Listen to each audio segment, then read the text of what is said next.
Bom dia, quero saudá-los com graça e paz da parte do Senhor Jesus.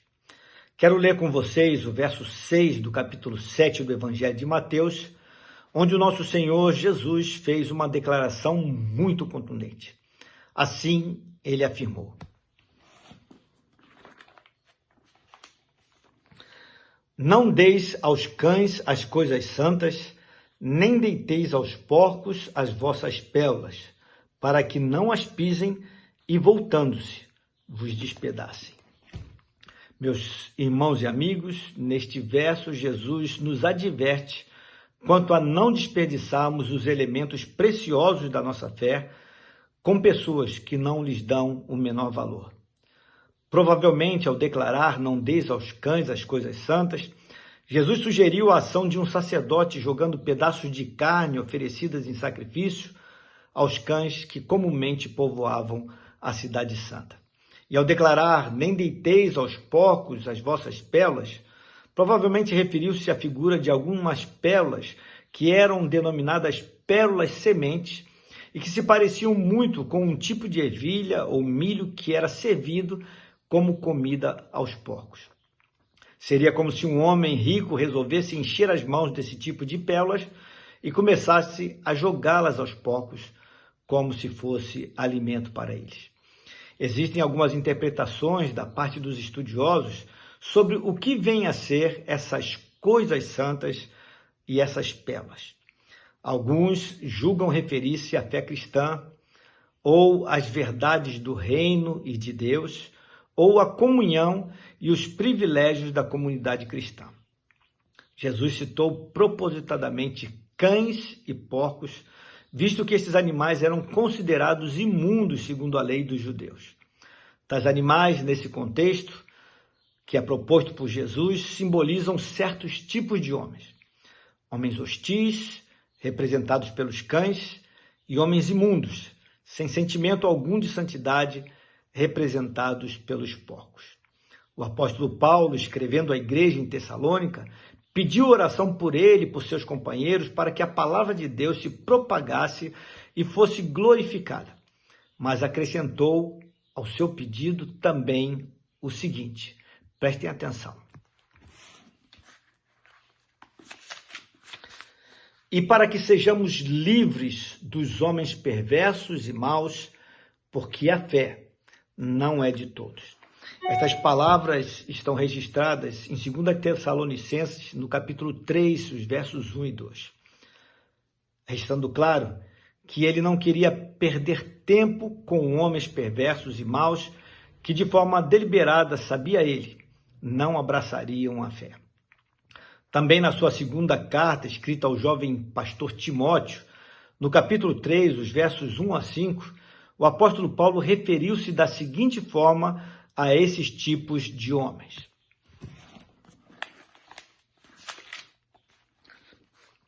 Sabe, porém, isto: nos últimos dias sobrevirão tempos difíceis, pois os homens serão amantes de si mesmos, avarentos, jactanciosos, arrogantes, blasfemadores, desobedientes aos pais, ingratos, irreverentes, desafeiçoados, implacáveis, caluniadores, sem domínio de si, cruéis, inimigos do bem, traidores, atrevidos, enfatuados, antes amigos dos prazeres do que amigos de Deus, tendo a forma de piedade, negando-lhe, entretanto, o poder. Foge também destes. A experiência humana confirma o fato de que alguns indivíduos agem sim como animais irracionais. São, por assim dizer, impelidos pela sua degradação moral a cometer tais erros. E esse quadro pintado na carta ao Timóteo é uma descrição bastante atual de uma vasta porção da humanidade que nele se encaixa perfeitamente. Por que Jesus nos adverte para termos o cuidado de não lançar coisas santas e pérolas para os cães e os porcos? Para que não aconteça, disse ele, que as calquem aos pés e, voltando, nos despedacem. Jesus não está sugerindo uma atitude de juízo severo para com os incrédulos, até porque o seu ensino anterior, que consta de Mateus 7:1, foi aquele que acabamos de estudar dias atrás. Não julgueis para que não sejais julgados. Por tal razão, eu repito, não nos compete como cristãos o julgamento precipitado de quem quer que seja. Sendo assim, o nosso Senhor e Mestre nos coloca diante de um dilema. É bem certo que não possuímos poderes, critérios e talentos especiais que nos permitam reivindicar autoridade especial em relação aos descrentes, para definir quem são esses que Jesus define como sendo cães e porcos. Mas também é bem certo que Jesus está ensinando que a anunciação do perdão de Deus para certas pessoas tem os seus limites. Creio ser necessário dizer que se exige percepção espiritual para discernir esse tipo de gente. Talvez tenha sido por este motivo que o nosso Senhor Jesus, nos versículos imediatamente seguintes a este, de Mateus 7:6, nos conduz novamente ao assunto da oração. Se pensarmos que podemos praticar os ensinamentos do Senhor Jesus, inclusive este que estamos estudando hoje, tão somente com as nossas próprias forças, falharemos exatamente em perceber o caráter sobrenatural da vida para o qual o nosso Senhor Jesus nos chamou. A sabedoria e o poder têm que vir do alto. Quando nos deparamos com pessoas que tratam as verdades divinas com desprezo absoluto e respondem à nossa pregação sobre as exigências de Cristo com abuso e violência, não somos obrigados a continuar compartilhando o Evangelho com elas. O discípulo de Jesus não tem o direito nem o poder de obrigar ou constranger alguém a ouvir a palavra da graça. Toda a insistência, correr atrás de pessoas declaradamente desinteressadas, fazer adeptos a qualquer custo, toda tentativa de convencer o outro por força própria, tudo isso é vão e também perigoso.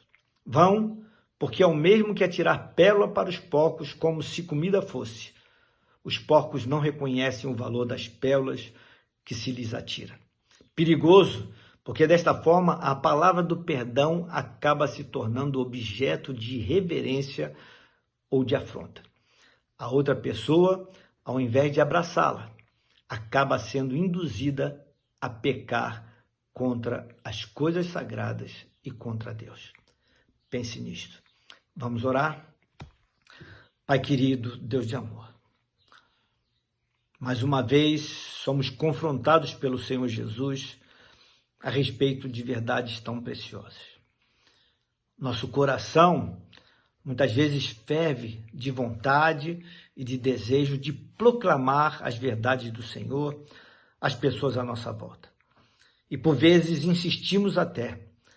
Somos tão insistentes que as pessoas se julgam irritadas, aborrecidas conosco, porque nós não entendemos, Senhor Deus, essa dinâmica de que muitas vezes estamos, sim, jogando coisas sagradas para as pessoas que não dão valor a elas.